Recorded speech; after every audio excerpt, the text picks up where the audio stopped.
I had been trying to bowl that ball for at least 15 years of my cricketing career, to try and bowl one that swung in, hit the seam, and then swung around the bat. That is the perfect ball. And as I said, as a bowler, you try and bowl, and I was very hard, as a lot of bowlers are at that level. I was very hard on myself in bowling the perfect ball.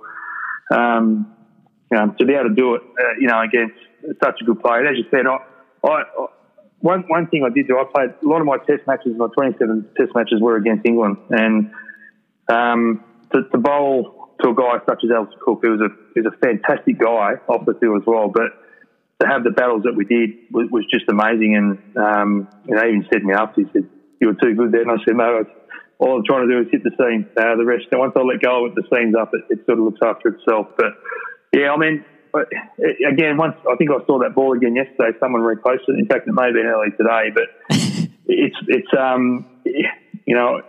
is a nice thing to look back on and see it, and people revisit it. I don't go looking for it, obviously. I'm not a big fan of doing that, but I do see it a lot, and I must admit, when it's up, I do watch it. I did watch it today. I hadn't seen it for a while, and because it looked like it was not far away from hitting one of those cracks. It was almost right. Yeah.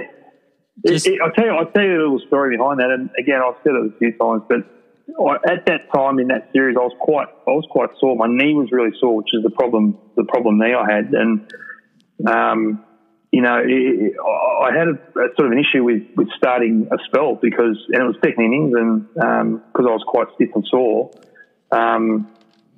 I was really, and I've been spoken to with by the bowling coach, like Craig McDermott, and even Michael had said to me, "Look, if you're struggling, I can give the new ball to the first over to someone else." And I said, "No, it's okay. I'm going to take it. I want it. I'm not going to knock the first ball of the Test match and knock it back." And so I got out there a lot early, and I think the night before I'd actually had some fluid drain out of my knee, and oh wow, so I got out there early, as early as I could to get moving. And as I was running in, I got halfway in, and I was stiff and I was sore, and a voice in my head was saying, and there's no word of a lie, stop, because I didn't want to serve up a half volley, because obviously the first over of an innings, and that was the innings to win the Ashes. I didn't want to set the tone of bowling hard, like a fruit sort of first ball that got hit before. So the voice said to me, stop, but I just kept going, and it just clicked. The timing of it, the crease, once I got through that little voice,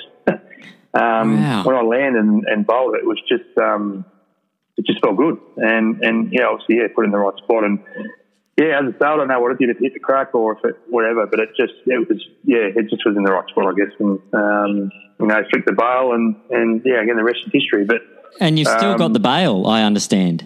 Yeah, I was just about to say I've got that somewhere. I'm sure I've put that. I've got a trophy cabinet upstairs in my house now that's tucked away in there somewhere. But I managed to get that, which is nice. But like I said, it's a nice every now and then. I've got a young fella and a young daughter. I think one day when I show them that, when they understand it, that hopefully they realise that it was a decent ball, and hopefully my young fella, if he wants to get into cricket, he can bowl a few like that himself. Absolutely. And my daughter at that point as well.